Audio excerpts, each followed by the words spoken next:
met a real nice guy that was just visiting up there, and eventually we got married, and that's how I ended up down here. Larry and I got divorced after 10, had 2 lovely children. That was, hard to go through.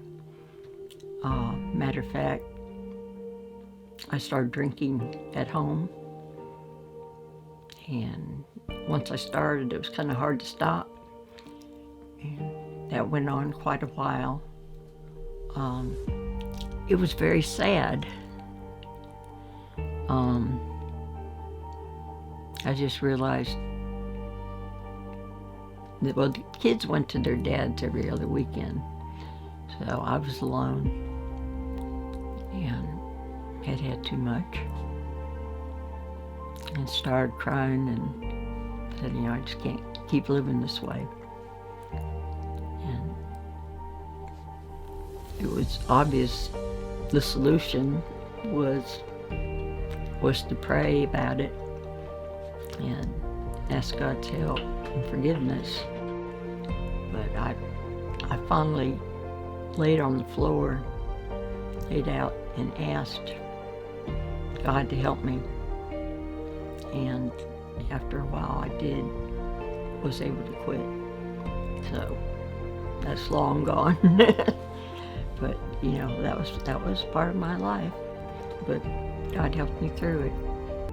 I was born in Iowa, and then we moved to Nebraska, and we had a house built in Omaha. And I have to say I was probably about 9. That was my favorite place to live. We were only there a couple years, but we were out in the country. My brother and I have always been best friends, and we played in the creek and climbed trees and fell out of trees and used bows and arrows and things like that. And it was just wonderful. My brother, I went to see him in Utah right before Stan and I got married.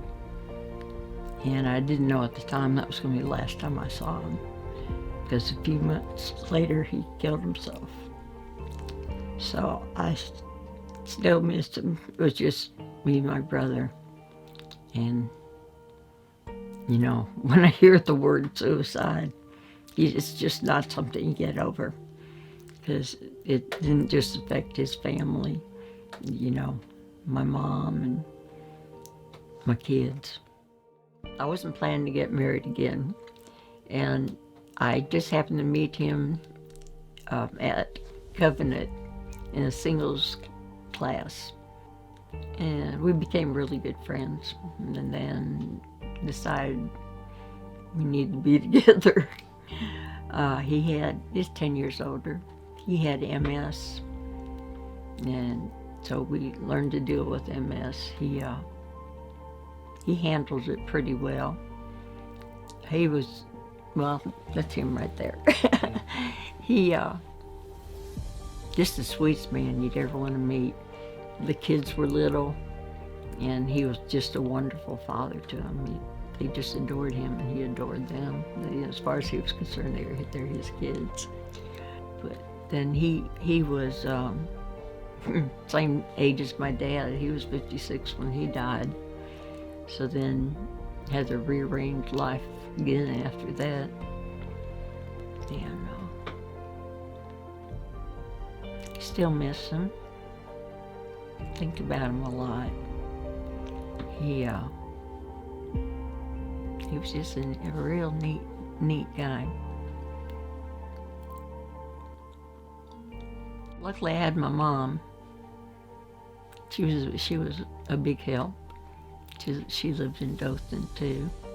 We'd always been close. It was a matter of, coping with the loneliness.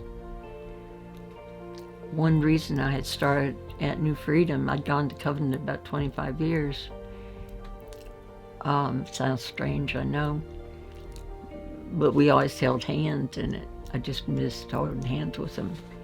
So I started at New Freedom because that was where my daughter went, and I decided, well, I'm over there, I'll be over there with family. So that was the reason I started over there at New Freedom. I kept teaching after Stan died.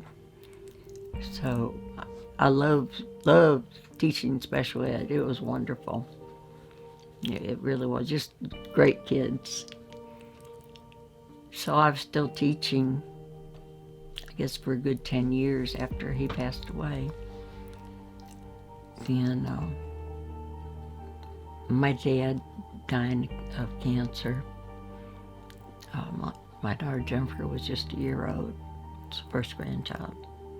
He did get to see her, but he couldn't pick her up or anything. Then my brother died.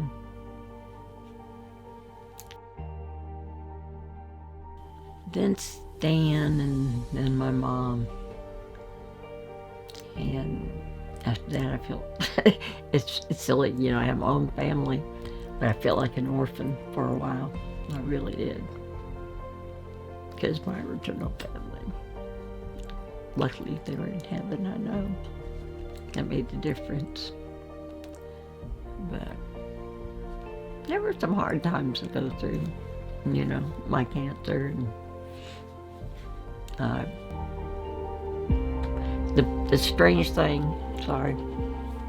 the strange thing about my cancer, my breast cancer, is I was never scared.